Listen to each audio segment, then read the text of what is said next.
Now, as you can see, I'm sailing wing on wing into Key West.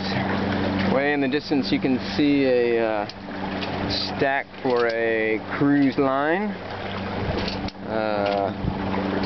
It's a really cool biplane buzzing around.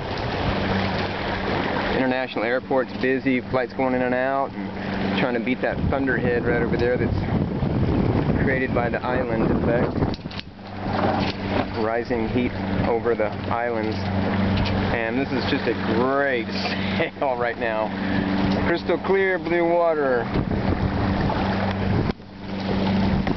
Following me in the whole way.